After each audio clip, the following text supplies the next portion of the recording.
Zara kicked the vending machine harder than she probably should have. The stupid thing had eaten her last $5, and she really needed that energy drink. Finals week was killing her, and she had 3 more exams to survive before she could collapse into a coma-like sleep for the next month. "Come on, you piece of junk," she muttered, giving it another solid thump.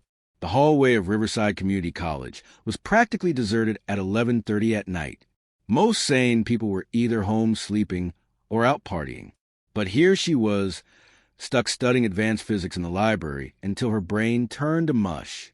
The fluorescent lights buzz overhead like angry insects, casting everything in that sickly yellow glow that made even healthy people look like zombies. Behind her, the library doors opened with a soft whoosh.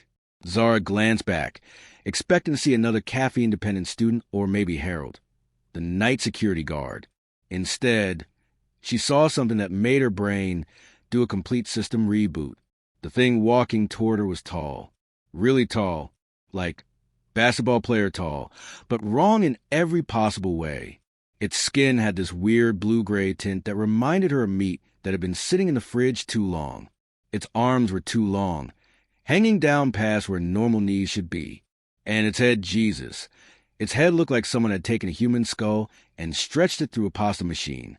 But the eyes were the worst part. They were huge, black, and completely without any emotion that Zara could recognize. They stared at her with the intensity of a predator sizing up its next meal.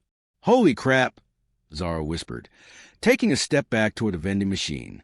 Her heart started doing this weird flutter thing in her chest, like it couldn't decide whether to speed up or just stop completely. The creature tilted its head to one side, studying her. When it spoke, the sound came from somewhere deep in its throat, like gravel being ground in a cement mixer. Human female. It said, each word carefully pronounced. "You are designated Zara Chen, age 19, student of this educational facility." Zara's blood turned to ice water. How the hell did this thing know her name? And more importantly, what kind of nightmare fever dream was she having right now? "Okay," she said, trying to keep her voice steady. "Either I'm having the most realistic hallucination ever, or you're some kind of really elaborate prank. Which is it?" The creature stepped closer, and Zara caught a whiff of something that smelled like old pennies mixed with rotting flowers. Her stomach lurched. "No deception is present," the creature said. "I am Kethrak of the Vorthak Collective. Your species has been selected for integration into our empire. You will serve as an initial subject for our compliance studies." "Compliance studies?" Zara let out a laugh that sounded more hysterical than amused. "Listen, Kethrak, I don't know what kind of weird role-playing game you think this is, but I really don't have time for it. I have a physics exam tomorrow, and if I don't pass it, I'm going to fail the entire semester." Kethrak's massive black eyes seemed to narrow slightly. "Your educational pursuits are irrelevant. You will comply with integration protocols, or you will be terminated." The way he said terminated made something cold and sharp twist in Zara's gut. This wasn't a prank. This wasn't some college kid in a really expensive costume. This was something else entirely. Something that shouldn't exist, but was standing right in front of her anyway. "You know what?" Zara said, her fear starting to transform into something much more dangerous. Anger. "I am so sick of people threatening me today. First, my physics professor tells me I'm going to fail if I don't ace this exam. Then my mom calls and tells me I'm wasting my life studying science. Then my boyfriend breaks up with me over text message because apparently I'm too intense about school. And now some reject from a bad sci-fi movie shows up and wants to integrate me into his stupid empire." She took a step toward Kethrak, and something in her expression must have surprised him because he actually took a step back. "Let me explain something to you, tall, dark, and creepy," she continued, her voice rising with each word. "I have been awake for 36 hours straight. I have consumed nothing but coffee and spite for the last 2 days. I am running on pure stress hormones and barely contained rage. So if you think I'm just going to roll over and let you integrate me into anything, you have seriously misjudged the situation." Kethrak straightened up to his full height, which had to be at least 7 feet. "Your emotional state is noted but irrelevant. Compliance is not optional." He reached out with one of those unnaturally long arms, moving faster than something that size should have been able to move. His hand, which had way too many fingers, each ending in what looked like black claws, wrapped around Zara's wrist. That was his first mistake. Zara had been taking self-defense classes since she was 12. Her mom had insisted after they moved to the city. She had also been working out religiously for the past 2 years, partly to deal with stress, and partly because she liked being strong. But more than that, she had something that Kethrak clearly didn't expect. She had absolutely nothing left to lose. The moment his claws touched her skin, something inside Zara's brain just snapped. All the stress, all the fear, all the accumulated frustration of the worst week of her life, compressed into a single point of white-hot fury. Her free hand shot up, fingers extended, and drove straight into what she hoped was Kethrak's throat. Her fingertips connected with something soft and squishy, and she felt them sink in deeper than they should have been able to. Kethrak made a sound like a dying balloon and staggered backward, releasing her wrist. Dark liquid that was definitely not blood started pouring from where her fingers had punched through his throat. "Oh, crap," Zara muttered, staring at her hand.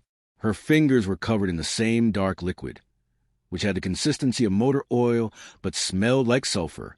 "Did I just—" Kethrak was making choking sounds now, his hands clutching at his throat. The dark liquid was flowing faster, spattering on the linoleum floor with wet, slapping sounds. Okay, Zara said, trying to think through the adrenaline flooding her system. "This is fine. This is totally fine. I just punched a hole through an alien's throat. People do that all the time, right? It's probably not even fatal. Maybe aliens are built differently. Maybe he'll just walk it off." But even as she said it, she could see that Kethrak was definitely not walking anything off. He was sinking to his knees, those huge black eyes starting to lose focus. The choking sounds were getting weaker. No, Zara said, moving toward him. "Don't die on me, you freaky bastard. I cannot have a dead alien in my college hallway. Do you have any idea how hard that's going to be to explain?" She knelt down next to Kethrak, trying to think of some way to help him. But the hole in his throat was the size of a golf ball, and that dark liquid was still pouring out. His skin was getting paler, shifting from blue-gray to just gray. "Look," she said, leaning closer to his face. "I'm sorry, okay? I didn't mean to kill you. I was having a really bad day, and you grabbed me, and I kind of lost it for a second there." Kethrak's eyes focused on her with what looked like tremendous effort. When he spoke, his voice was barely a whisper, and more of that dark liquid bubbled up from his throat with each word. "You will pay for this. Human, the collective will come for you. They will make you suffer for what you have done to me." "Yeah, well," Zara said, settling back on her heels. "Get in line. I've got a physics exam tomorrow, remember?"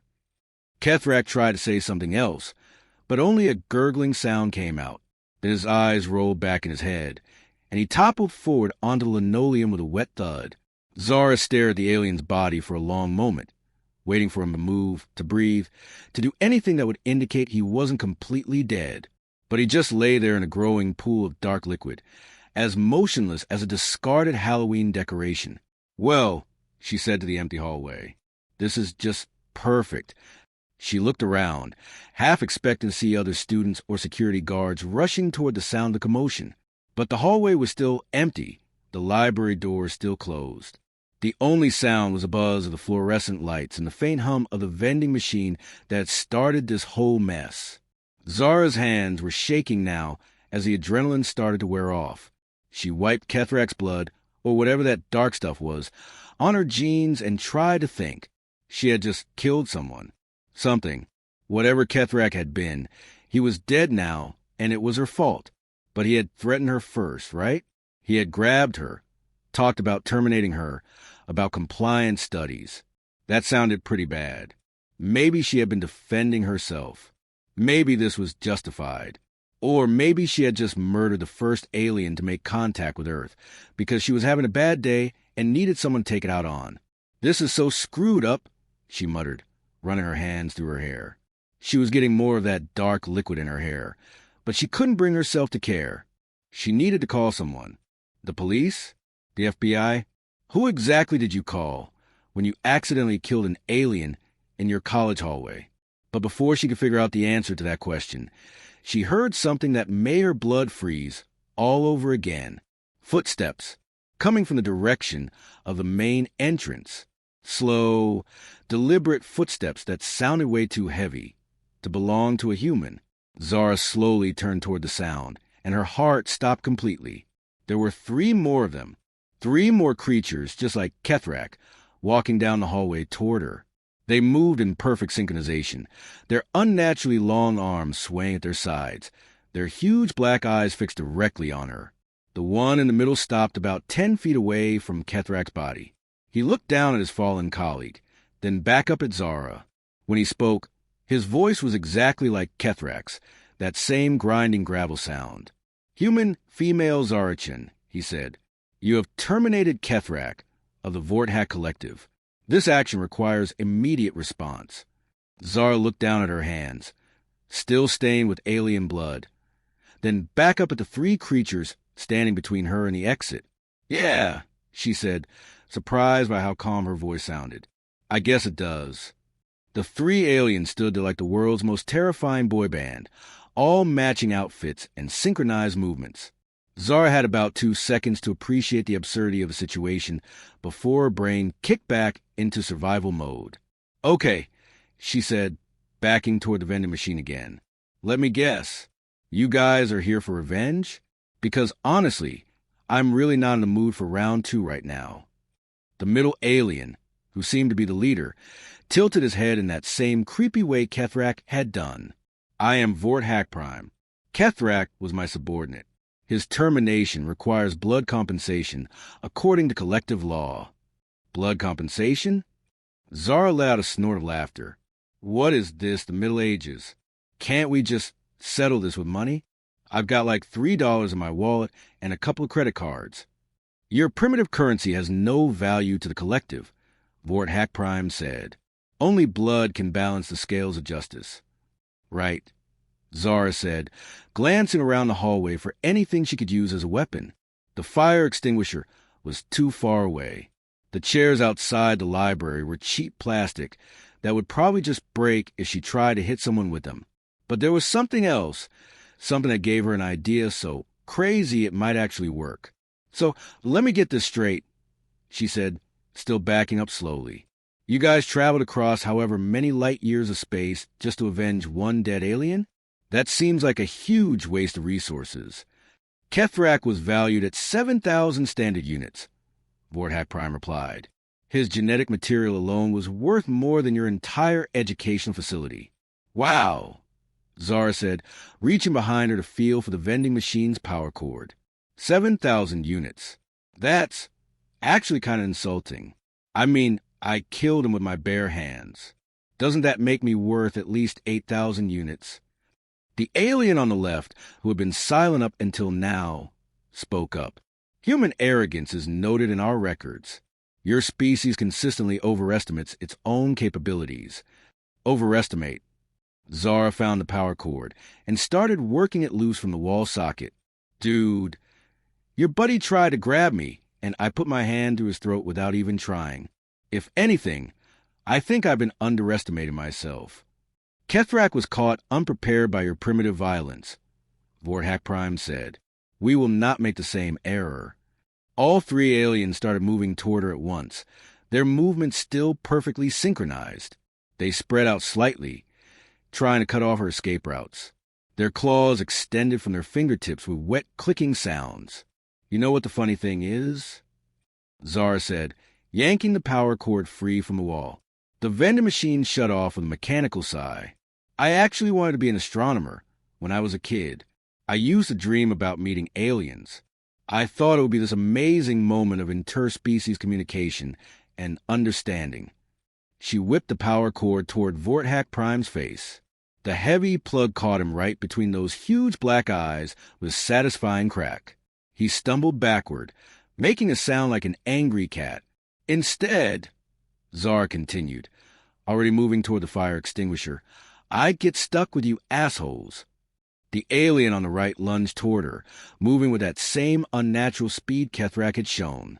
But Zara had been expecting it this time. She dove to the side, rolled, and came up with a fire extinguisher in her hands. "You want primitive violence?" she asked, pulling the pin. "I'll show you primitive violence." She squeezed the trigger and sent a thick stream of foam directly into the alien's face. He clawed at his eyes, making choking sounds as the chemicals hit his respiratory system. The sound was almost exactly like the noise Kethrak had made when he was dying. "One down," Zara muttered, swinging the heavy metal cylinder at the blinded alien's head. It connected with a wet crunch, and he dropped like a sack of concrete. Vorthak Prime had recovered from the power core to the face, and was advancing again, his movements more cautious now. The third alien was trying to circle around behind her. "You fight like a cornered animal," Vorthak Prime said. "It is unseemly for a sentient species." "Yeah, well," Zara said, backing toward the library doors. "I learn from the best. Ever heard of humans who fought off entire armies with nothing but sharp sticks and bad attitudes? Because, honey, that's basically my entire genetic heritage." She hit the library doors with her back and pushed through them. The library was dark except for the emergency lighting, casting long shadows between the stacks of books. Perfect. The two remaining aliens followed her inside, spreading out to cover the exits. They moved more carefully now, having seen what she could do when they underestimated her. "You cannot escape," Vorthak Prime said. "This building is surrounded. More of our kind are arriving as we speak." "More of you?"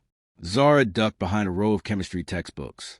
"Geez, how many aliens does it take to catch one college student?" This is either really flattering or really sad. She could hear them moving through the stacks, their claws clicking on the linoleum floor. They were trying to flank her, one coming from each side. Standard hunting tactics, probably, but Zara had spent a lot of late nights in this library. She knew every corner, every hiding spot, every squeaky floorboard, and more importantly, she knew where the maintenance supplies were kept. She made her way quietly toward the back of the library, where a small closet held cleaning supplies for the janitorial staff. Her fingers found the door handle just as she heard one of the aliens getting close. Inside the closet were bottles of industrial-strength floor cleaner, glass cleaner, and something called heavy-duty degreaser that came with about 15 different warning labels. Zara grabbed the degreaser and 2 bottles of ammonia-based glass cleaner. Chemistry had never been her favorite subject, but she remembered enough to know that mixing certain cleaning chemicals could create some pretty nasty results. She popped the caps off all 3 bottles and started pouring them together into a mop bucket. The mixture immediately started fizzing and producing a smell that made her eyes water. "Human," called the third alien from somewhere in the stacks. "Your resistance is futile. Surrender now, and your death will be swift." "You know," Zara called back, tied her shirt over her nose and mouth to filter out the chemical fumes. "I'm really getting tired of you guys telling me what to do. First Kethrak wanted to integrate me. Now you want me to surrender. Has anyone ever told you that consent is kind of important?" She heard footsteps approaching the closet. Carefully, she picked up the bucket of improvised chemical weapon and positioned herself next to the door. The footsteps stopped right outside. Zara held her breath. The door flew open, and the third alien stepped into the closet, claws extended and ready to strike. Zara threw the entire contents of the bucket directly into his face. The reaction was immediate and horrific. The alien skin started dissolving where the chemical mixture hit it, releasing clouds of toxic smoke. He screamed, a sound like metal being torn in half, and stumbled backward into the library. "Holy crap!" Zara muttered, staring at what was left of the alien's face. The chemicals had eaten through his skin and muscle, exposing what looked like gray bone underneath. That's really gross." The alien collapsed, still screaming and clawing at his dissolving features. The sound echoed through the empty library like a fire alarm. "2 down," Zara said, grabbing a bottle of bleach from the closet shelf. "1 to go." But when she turned around, Vorthak Prime was standing right behind her. Before she could react, one of his massive hands closed around her throat and lifted her off the ground. "Enough," he said, his voice filled with something that might have been respect. "You have proven your species' capacity for violence. But this ends now. Zara struggled against his grip, trying to break free, but his claws were digging into her neck. She could feel blood starting to trickle down her throat. "You know what?" she gasped, raising the bottle of bleach. "You're absolutely right. This does end now." She squeezed the bottle as hard as she could, sending a stream of concentrated bleach directly into Vorthak Prime's huge black eyes. He dropped her immediately, stumbling backward and roaring in pain.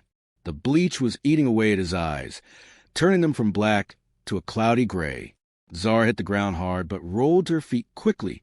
Vorthak Prime was swinging his claws wildly, trying to hit her while blinded. She ducked under one swing, grabbed a hardcover chemistry textbook from a nearby shelf, and brought it down on the back of his elongated skull as hard as she could. The impact made a sound like a baseball bat hitting a watermelon. Vorthak Prime dropped to his knees, then fell forward onto his face. He twitched once, then went still.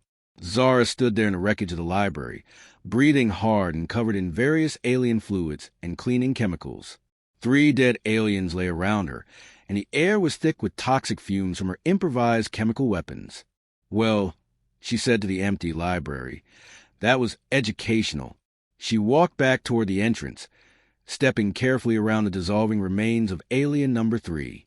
Her hands were shaking again, but this time it felt different. Less like fear and more like satisfaction. That was probably not a good sign. When she reached the hallway, she was surprised to find it empty. No more aliens, no security guards, no one at all. Even Kethrak's body was gone, though the dark stain on the linoleum remained. Her phone buzzed in her pocket. A text message from her study group. "Where are you?" "We've been waiting in the parking lot for 20 minutes. Zara stared at the message, then at the chemical burns on her hands, then at the alien blood still splattered on her clothes. She typed back, "Sorry, ran into some complications. Might be a few more minutes." She pocketed the phone and walked toward the exit. Behind her, the library smoke detectors finally started going off, triggered by the chemical fumes. She had to call in a hazmat team, probably, and the FBI, and maybe NASA. But first, she was going to ace that physics exam. As she pushed through the main doors into the cool night air, she couldn't help but smile. Her boyfriend had been wrong about one thing. She wasn't too intense about school. She was exactly intense enough. And somewhere in the back of her mind, a little voice was whispering that if more aliens showed up looking for revenge, she'd be ready for them too. After all, she'd learned something important tonight. Humans might not be the most advanced species in the galaxy. They might not have the best technology or the most sophisticated culture. But when you backed a human into a corner, when you threatened everything they cared about, when you made the mistake of thinking they were just another primitive species to be conquered, well, you better hope your species had good insurance. Because humans didn't just fight back. They fought dirty. And Zara Chen had just given the universe its first real taste of what that meant.